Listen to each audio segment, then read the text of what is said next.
Infección de vías urinarias ligeramente y luego infección de transmisión sexual. Bueno, las infecciones de vías urinarias, algunos autores lo dividen en dos grandes grupos: las infecciones urinarias altas y las bajas. Dentro de las altas están comprendidas la pielonefritis aguda, la prostatitis, y también dentro de las bajas lo consideran la uretritis o síndrome de tral agudo y la cistitis. Bueno, este es el tracto urinario, como usted lo conoce desde el punto de vista anatómico. Entonces vamos a la toma de muestra. La muestra de orina se le indica al paciente que debe ser tomado preferentemente por la mañana, en ayunas. Se le dice que no miccione por la madrugada y que tome su muestra después de levantarse. Y entonces tiene que hacerse una higiene en la zona en la zona del meato urinario, y en la mujer también igual forma. Y se tiene que recoger la muestra de orina en un frasco de boca ancha estéril. Se debe eliminar la primera porción del chorro urinario y la toma de muestra se hace de la porción media de la micción.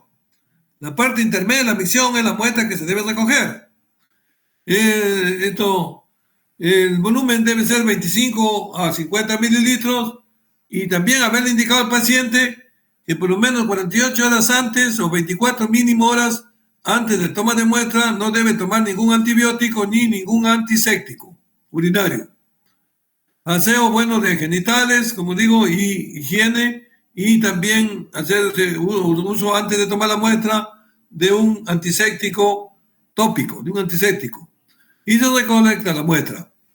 Entonces, los métodos de colección de muestra son, bueno, ese es en cuanto al más común método, pero hay otros métodos para la colección de muestra que son invasivos, como son, por ejemplo, la posición suprapúbica, que consiste en utilizar hacer una antiseccia de la zona del pubis y mediante una aguja obtener la muestra de la orina directamente de la vejiga mediante la posición suprapúbica. Esto significa que la orina debe salir estéril, porque si es que hay infección, va a salir pues durante el cultivo la infección.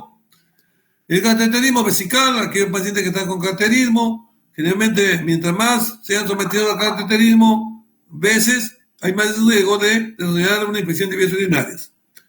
Y bueno, las no invasivas, tenemos la orina del segundo chorro y tenemos la orina que se hace en niños mediante la recolección en una bolsa recolectora de orina, que tampoco no debe tenerse por mucho tiempo, máximo unas 3 horas. Si pasan las 3 horas hay que cambiar la bolsa recolectora, que esto se utiliza en niños. Y el catéter permanente, urinario permanente, que son aquellos que tienen, por ejemplo, una sonda Foley, se debe tomar mediante el pinzamiento de una zona del catéter en la cual caiga zona estéril. Entonces, el procedimiento es hacer un estudio de sedimento urinario, hacer investigación de mediante tiras reactivas de la presencia de leucocitos o nitritos, se llaman las URITES, el URITES, y mediante hacer una adquisición de Gram de la orina. El urocultivo se hace haciendo una siembra cuantitativa, que se tiene que investigar qué cantidad de colonias existen en la muestra de orina.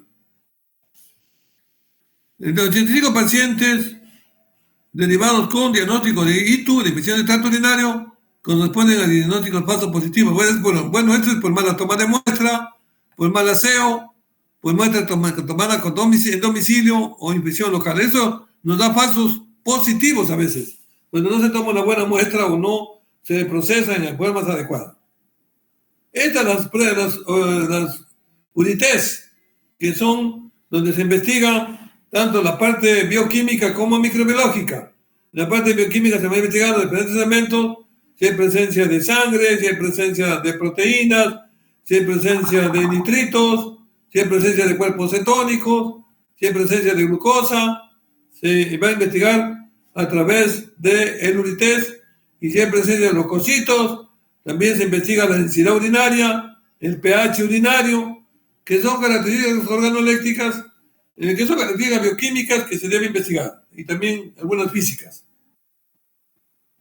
El sedimento urinario, entonces, que es otra prueba que se hace, en la cual se tiene que centrifugar la muestra y obtener el sedimento y a partir del sedimento hacer la investigación de la orina. El GRAM que se usa generalmente cuando se solicita primero un examen directo con el examen bioquímico, a la vez se le pide un GRAM sin centrifugar.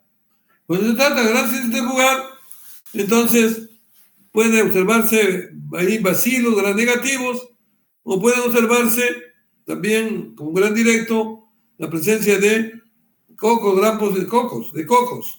Entonces se hace un GRAM y en ese GRAM puede haber bacilos GRAM positivos, bacilos GRAM negativos o cocos GRAM positivos. En función de eso se va a orientar cómo yo voy a hacer la investigación del microorganismo que está causando el cuadro de infección de vías urinarias. Entonces, medios de cultivo utilizados son los mismos casi que para enterobacterias. Tenemos el medio de McConkey, tenemos el medio de agar-SS, aquí para investigar sobre todo a Salmonella typhi, pero que Salmonella solamente va a producir infección de vías urinarias cuando se disemina, cuando a partir de un foco infeccioso puede diseminarse. Por ejemplo, el paciente puede tener un problema de salmonella, una fiebre tifoidea, y a partir del intestino puede pasar a la vía urinaria por medio de la sangre o por medio de la linfa y produce por diseminación, puede producir una infección de vías urinarias, pero que no es lo común, no es lo común.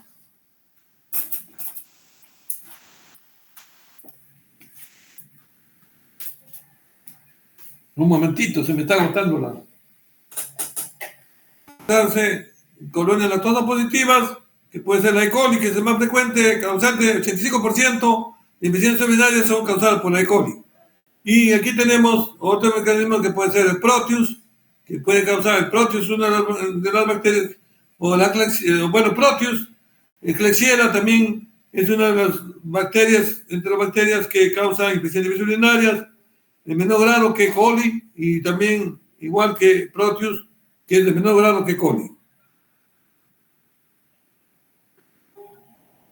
Y aquí tenemos el comportamiento justamente de E. coli, y que ya hemos hablado, igual el comportamiento es el mismo comportamiento que para centrobacterias de E. coli, DOL positiva y LIA positiva.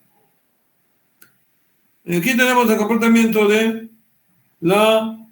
este caso tenemos de Proteus, que es otro agente causante de infección de vías urinarias, donde es lactosa negativa, glucosa positiva, gas negativo, ácido sulfídrico 3 cruces, de gran producción de ácido sulfídrico, corresponde a Proteus. Es un agente importante también Proteus, y también va a producir cálculos urinarios.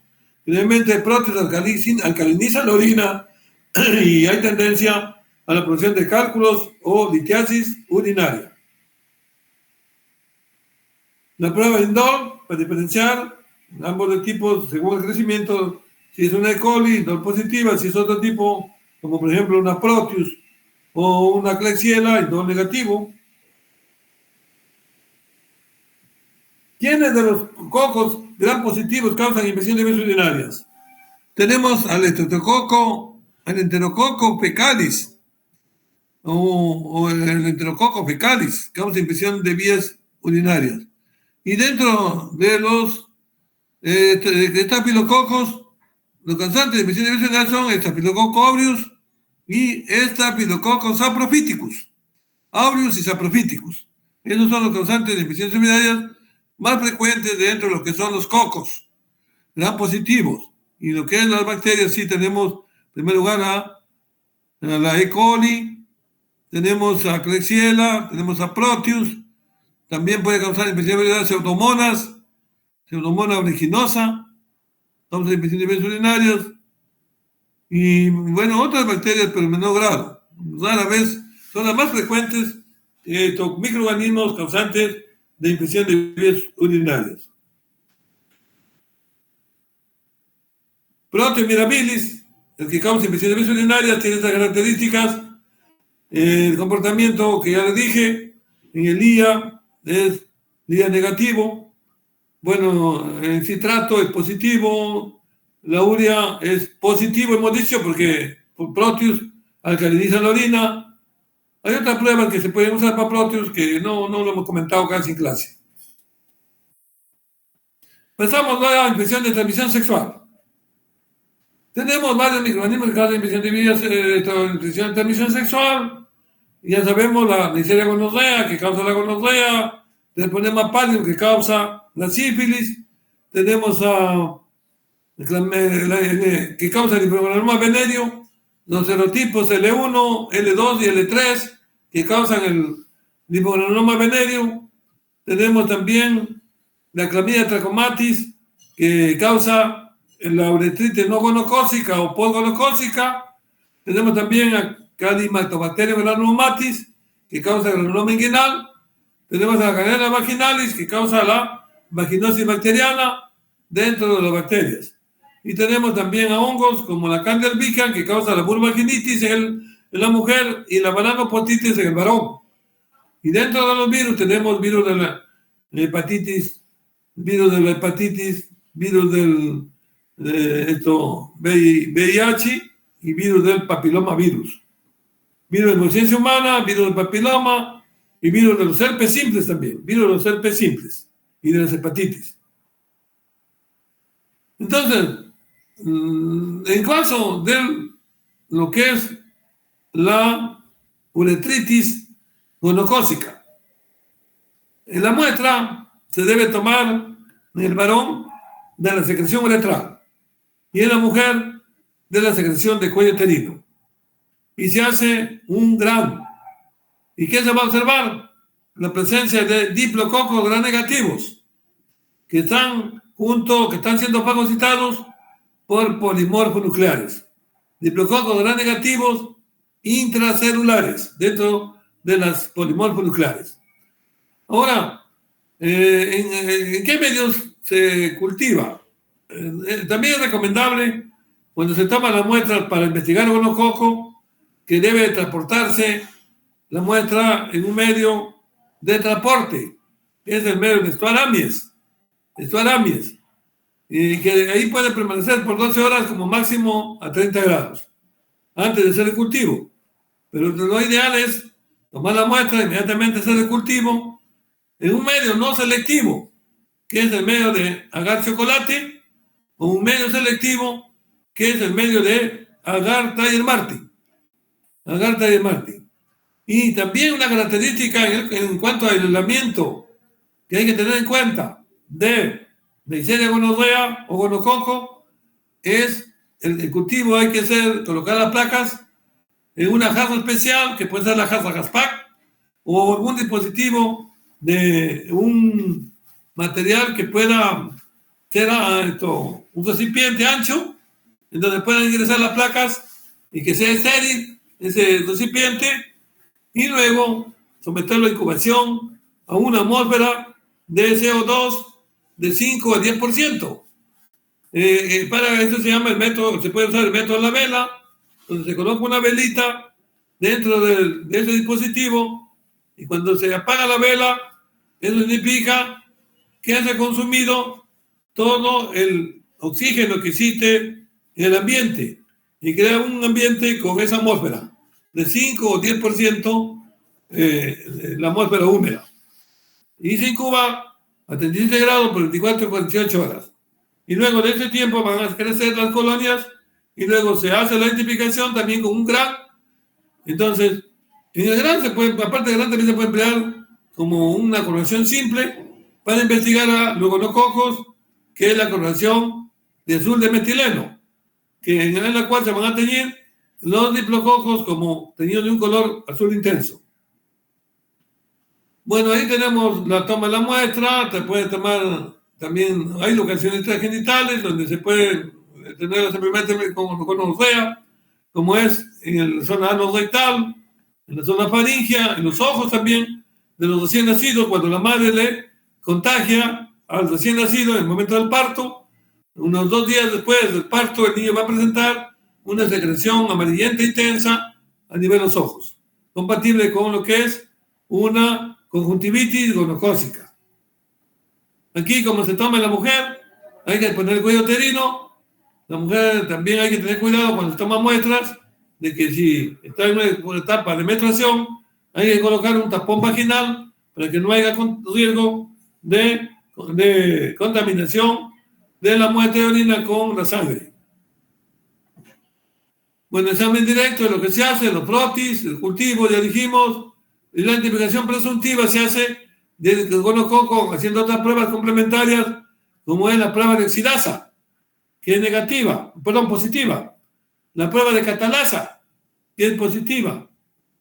Bueno, aquí vemos a los diplococos, gran negativos intracelulares, en una fase aguda de la enfermedad de gonorrea.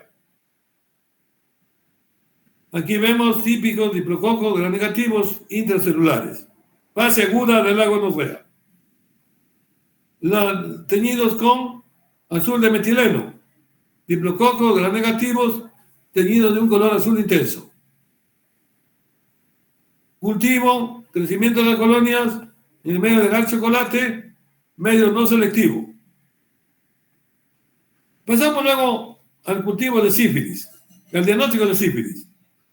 La sífilis tiene etapas: primaria, secundaria, latente y terciaria. ¿Qué es lo más característico de la sífilis primaria? Es la úlcera en los genitales. Una úlcera que es indolora, que no tiene mucho exudado en superficie y que la palpación en la base es dura. Por eso que se le llama chancro duro. Y se acompaña de un ganglio satélite que está crecido de tamaño y doloroso. Un ganglio que se conoce con el nombre de el ganglio de tipo, el bubón se llama, el bubón sifilítico. Y a la sífilis también se conoce con el nombre de el chancro duro, por el hecho de tener la lesión ulcerativa dura en la base. Entonces, en la etapa primaria de la sífilis se hace uso de la inmunofluorescencia o de la microscopía de campo oscuro para poder ver a los treponemas fluorescentes o bajo un campo de microscopía de campo oscuro. En la etapa secundaria de la sífilis se emplean pruebas llamadas treponémicas o no treponémicas. En la etapa secundaria se caracteriza porque ya se diseminó la espiroqueta, que es móvil, se disemina por la sangre o por el tejido linfático y va a producir dos manifestaciones que son las más evidentes, aparte de otras, pero todas son más evidentes: la presencia de verrugas en genitales o en zonas húmedas, que se llaman condilomas planos o condiloma lata. Que hay que diferenciarlos de los condilomas acuminados, que se presentan por los papilomavirus. Tenemos en la otra manifestación es el exantema, la presencia de máculas y pápulas en todo el cuerpo, incluyendo palmas de manos, plantas de pies y la cara, que es un exantema diseminado y se llama exantema máculo-papuloso. Pero también en otros casos puede haber un exantema con la presencia de máculas y pápulas y se denomina exantema máculo-pustuloso. Esa es la manifestación de la sífilis secundaria. La sífilis latente no hay manifestaciones. El paciente se muestra asintomático y solamente cuando se le hacen sus pruebas serológicas se encuentra un título alto de anticuerpos.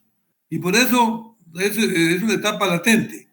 De ahí puede pasar a una sífilis terciaria después de años tiene que pasar que llega a una sífilis terciaria y puede haber compromiso del corazón, compromiso de articulaciones, compromiso del cerebro, sistema nervioso, con la presencia de unos gomas se llaman. La manifestación, digamos, ya es una evolución crónica de la sífilis, es la presencia del goma, el goma sifilítico, que no viene a ser sino un granuloma que está localizado, como digo, en el corazón, puede estar en el tejido conectivo, puede estar conectado en el tejido óseo, puede estar comprometido en el sistema nervioso central. Son los gomas sifilíticos. Entonces, en la etapa de sífilis secundaria, hay también la sífilis congénita del recién nacido, que se transmite de la madre al recién nacido a partir de la 12ª semana del embarazo. El treponema puede atravesar la placenta y puede producir manifestaciones de sífilis en el recién nacido, produciendo al momento del nacimiento una sífilis congénita, o también produciendo la madre un parto prematuro. Nace un niño prematuro con manifestación de sífilis, o puede producirse también un niño.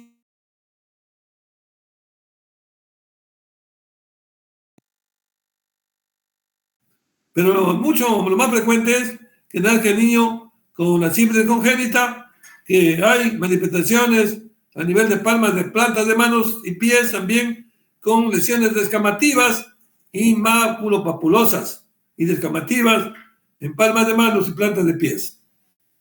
Entonces, en la etapa también de sífilis congénita, cuando nace un niño hay que pedir pruebas serológicas. Y las pruebas serológicas se piden son las pruebas no treponémicas, como son el VDRL y el RPR.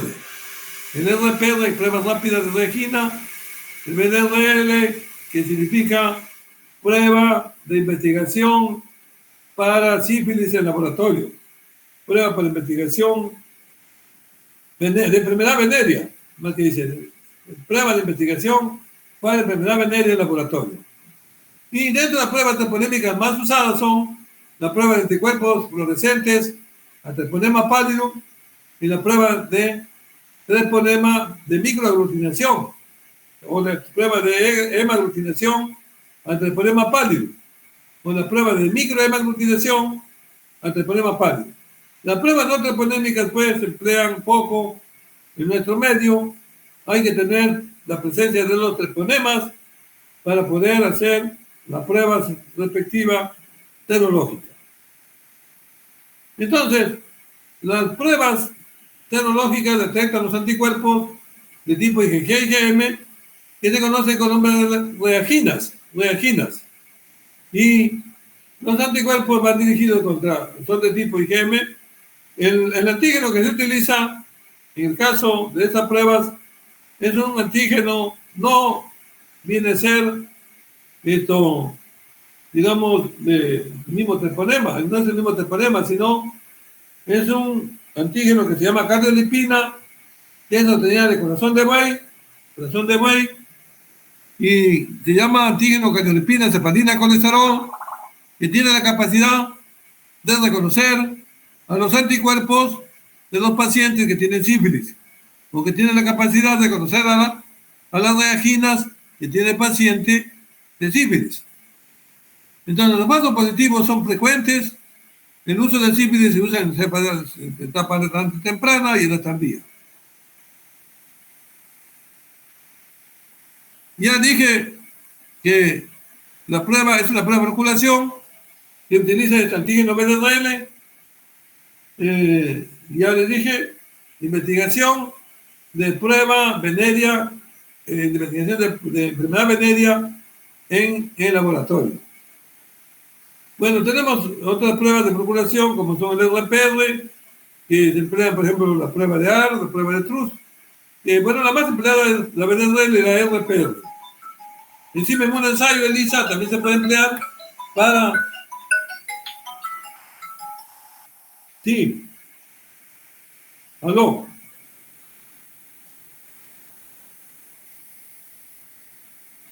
Aquí tiene la prueba VDRL, se mezcla el antígeno con los anticuerpos provenientes del suero del paciente y se ve si hay procedentes de flóculos, que se forman agrumados como grumos muy finos que se llaman flóculos. Por eso la prueba se le conoce como el nombre de la prueba de floculación. Este es el caso de la RPR, que usa partículas de carbón. Es la única diferencia, y usa partículas de carbón para diferenciar macroscópicamente la floculación. Aquí tenemos la prueba VDRL reactivo y la prueba VDRL no reactivo.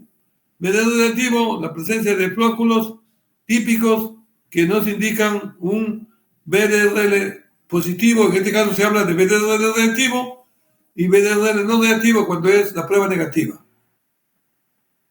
La presencia indirecta, también condición de anticuerpos monoclonales o policlonales fluorescentes dirigidos frente al treponema pálido. Y también hay demostración en tejidos mediante biopsias.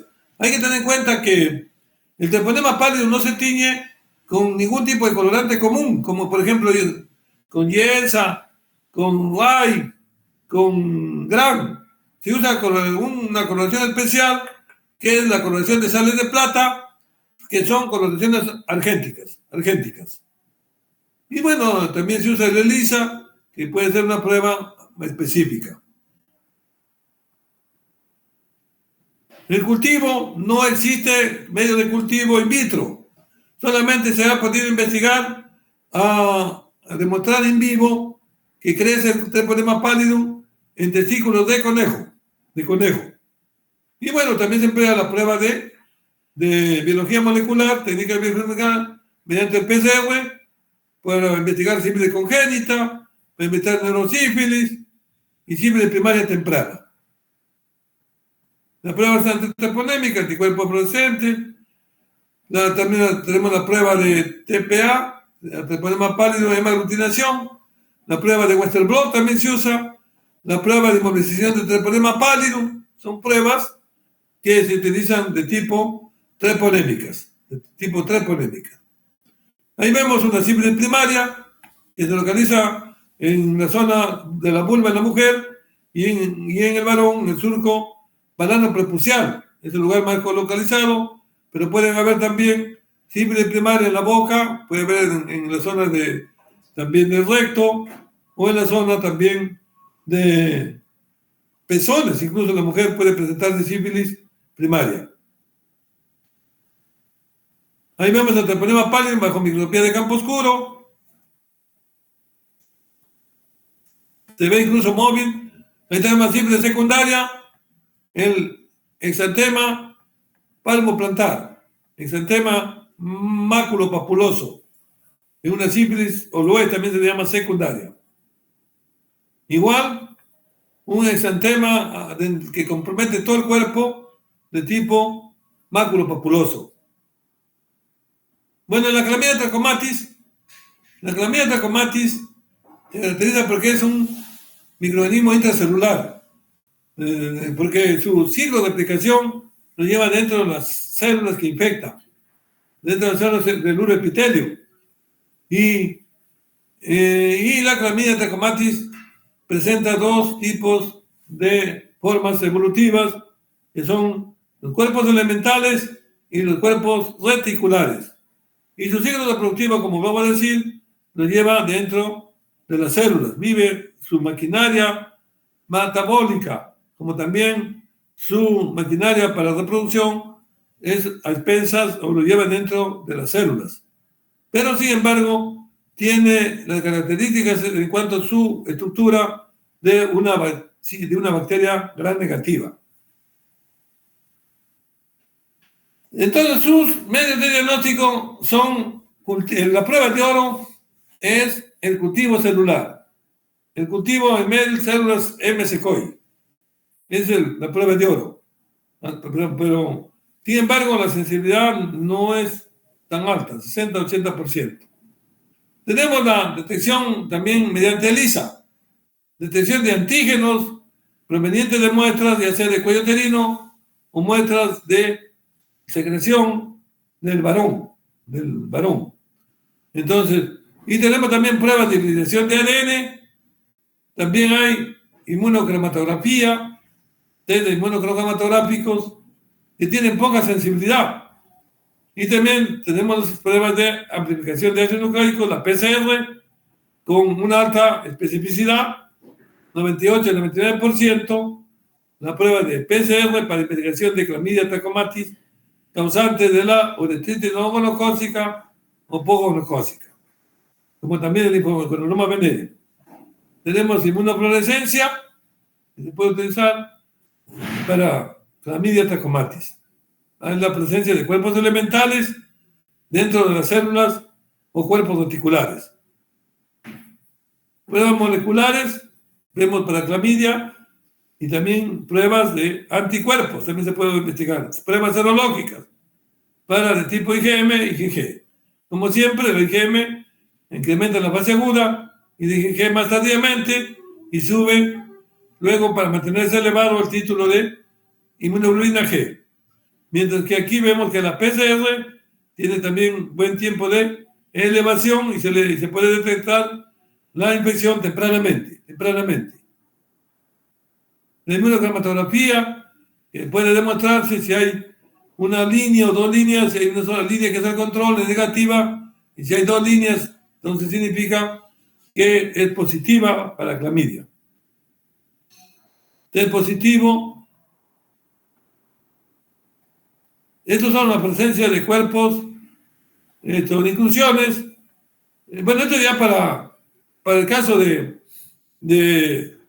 para hacer un Papa Nicolau en la mujer y poder ver la presencia de vacuolas con inclusiones de clamidia. Dentro de las vacuolas se pueden ver inclusiones. Generalmente pueden ser cuerpos reticulares que están dentro de esas vacuolas. Medio de cultivo, aquí vemos del MS COI con cuerpo de inclusión.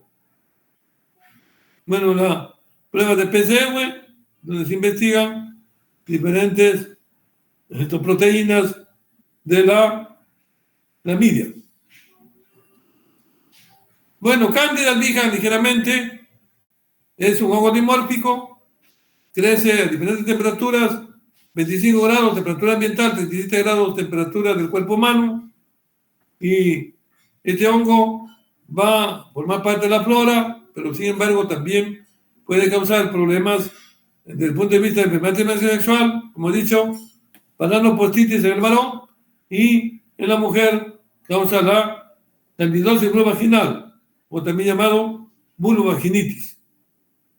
Ahí vemos aquí a la vulvovaginitis con un grado de irritación, disuria, prurito, ardor, o sea, durante la relación sexual se llama dispareunia, secreción vaginal de un aspecto de leche cortada, que se encuentra adherente, que se encuentra en la mucosa, la parte anterior de la vulva en la mujer. Y en el varón, la paranopostitis, que es la presencia también de inflamación del surco paranoprepucial, y hay también una pequeña secreción en superficie, con la presencia de algunas, como si fueran máculas, en el surco paranoprepucial. El diagnóstico, se toman muestras de las secreciones vaginales. Bueno, si hubiera la cándida se puede encontrar como el estafilococo en diferentes lugares, desde lugares que es habituales, como también lugares que se disemina la cándida y puede causar problemas. Se toma muestras de secreción y se hace investigación para ver si hay la presencia de levaduras o en la presencia de plastosporas en las muestras. Se observan las llamadas plastoconidias, plastosporas y pseudohifas o hifas verdaderas. El cultivo se realiza en el agar saburó, que es un medio que debe contener antibióticos como son cicloheximida para inhibir el crecimiento de hongos ambientales y cloramphenicol para inhibir el crecimiento de bacterias. Y aquí podemos observar a las plastosporas, como también observamos a las pseudohifas y también a las levaduras. Aquí vemos la prueba tubo germinal, donde podemos ver la presencia de las... Es una prueba de diagnóstico definitivo de lo que es la Candida albicans.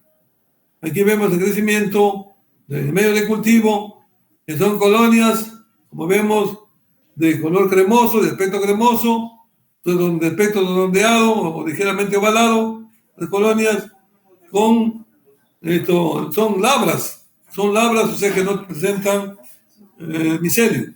Son labras y de un aspecto levaduriforme, Y aquí tenemos el medio de cromagar, Pero hay un medio selectivo que es el cromogar para poder identificar a la especie de Candida albicans también. Entonces, en este medio podemos ver que albicans se comporta como un color, crece con sus colonias de un color ligeramente verdoso, verde esmeralda. A diferencia de otras cándidas que crecen de color blanquecino, como la cándida gravata, o de un color ligeramente azulado, como es la cándida tropicalis, o también medio cándida guillermondi, etcétera. Pero lo más importante es la cándida albicans, que crece de un color verde esmeralda o de un color verde oscuro. Bueno, este es el medio de cromogar. Aquí en la irrigación de cándida albicans en tubos germinales tenemos en suelo humano, se siembra la muestra proveniente del cultivo de Samuro, se incuba a 37 grados y a las 4 horas o 2 horas puede ser también, se puede observar la presencia de tubos germinales a la microscopía óptica. Las graminosporas también se hace haciendo un subcultivo a partir de agar Samuro, se transfieren colonias a un medio de agar harina de maíz y en un lapso de 48 horas o 24 horas hay la presencia de graminosporas, que son estructuras de forma redondeada y de pared gruesa. Las bactricomonas, tenemos presencia de tricomonas, que es un parásito que solamente presenta una sola forma, que es la forma de trofozoito. Y la forma de transmisión de las tricomonas es por contacto sexual mediante el trofozoito. La secreción que producen las tricomonas es una secreción también maloliente, abundante, que se localiza en superficie. Y bueno, los herpes, aquí tenemos los herpes, se caracterizan porque van a producir también lesiones de tipo vesículas, úlceras en los genitales, en el caso del herpes 2, también en la zona de la vulva y vagina de la mujer. Entonces causa como molestias, picazón, ardor, dolor también en las piernas, en los glúteos o en la misma área genital, hay dolor. Aquí vemos infección por herpes genitales, las típicas vesículas que se presentan en zonas genitales.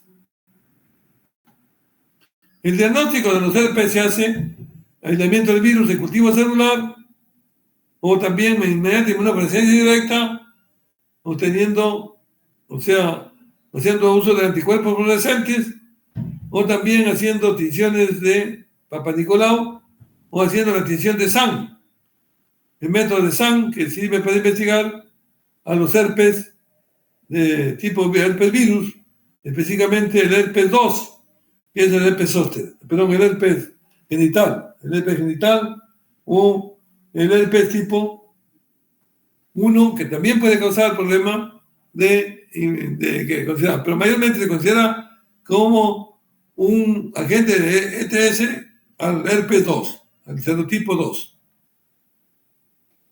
En recién nacidos la cirugía no es confiable, se pueden hacer cultivos de muestras de nasofaringe, de conjuntiva ocular, orina, líquidos raquídeos, sangre y deposiciones. Se utiliza la PCR para detección del ADN viral. El líquido raquídeo se puede investigar sangre, lesiones musculocutáneas. La sensibilidad es mayor del 25% y la especificidad es del 100%. Es altamente específica la PCR también para investigar a los herpes virus.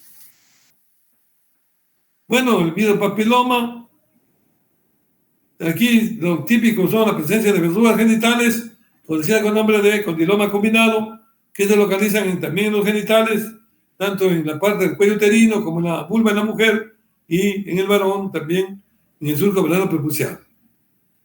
El diagnóstico se hace mediante citología, hay que tomar muestra de las lesiones y hacer un estudio de las células, en este caso mediante el Papa Nicolau. También se hace estudio de citología para ver si hay alguna alteración en células por daño del Papa Nicolau. En la histología, para ver las células también, la colposcopía, que es un método que se utiliza para investigar cuando sospechar algún problema de una neoplasia al cuello uterino, entonces puede hacerse colposcopía. Bueno, la histología, la cirugía para indicaciones para Papa Nicolau, la histología, método de tamizaje inicial de cáncer cervicuterino en las mujeres mayores de 30 años, la colposcopía es estudio y vigilancia de resultados etiológicos normales y la detección directa del ADN del virus papiloma, PCR, y también el de higiene de ácidos cervista, bueno, es poco usado. Entre la biopsia se hace la colposcopía, la citología y la prueba de VIH. El virus del papiloma, prueba del papiloma.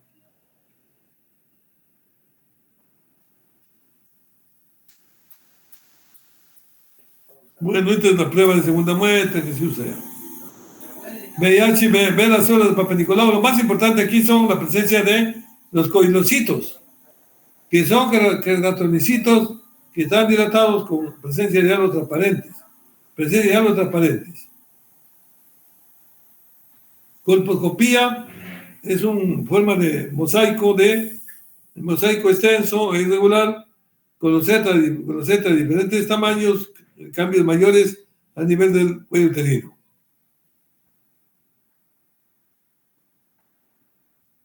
Y Gangrena vaginalis, la gangrena vaginalis es otra infección de transmisión sexual que causa la vaginosis bacteriana. Es un síndrome polimicrobiano causado asociado de la gangrena vaginalis con otros anaerobios, como pues pueden ser mobiluncus, pectococos, pectococos, ureaplasma urealyticum, son algunos de los microorganismos. La vaginosis, ¿por qué se llama vaginosis? Porque no hay en sí un proceso inflamatorio, sino hay el incremento de secreción vaginal, de un maloliente que tiene un característico olor a pescado. Bueno, se lleva a cabo en mujeres en edad reproductiva, es causada por muchas bacterias, como he dicho. Y esas son las bacterias que ya acabo de mencionar. ¿Qué sucede? Hay disminución de los lactobacillus y hay crecimiento de los anaerobios como son Mycoplasma urealyticum, Mycoplasma hominis, bacteroides, pectococos, Prevotella, mobiluncus.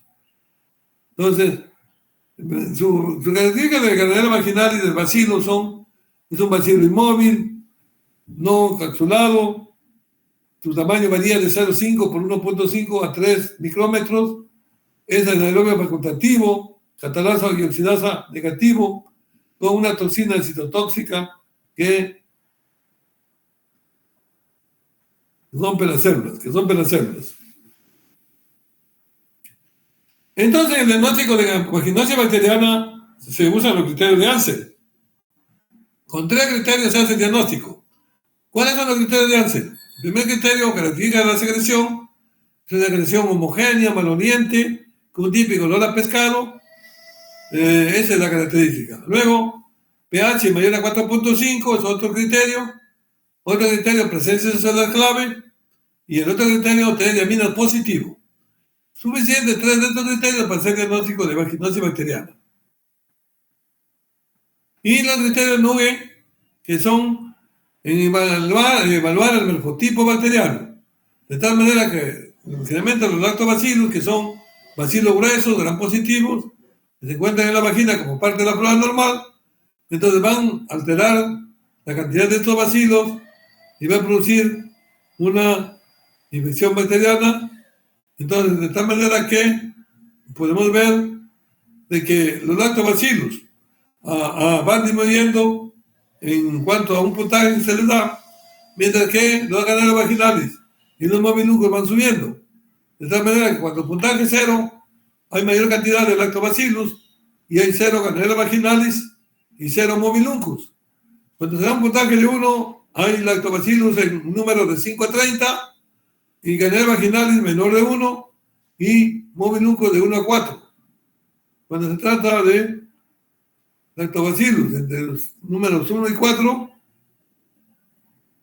hay ganglios vaginales de 1 a 4 y lactobacillus de mobilunco de 1 mayor a un número 5, mayor a 5. Y cuando está en un puntaje de 3, lactobacillus menor de 1 y ganglios vaginales de 5 a 30 y 4, lactobacillus 0 y Ganoderma vaginalis mayor a 0. Entonces, el promedio de bacterias que sea mayor de 7, ya estamos hablando de un cuadro de vaginosis bacteriana.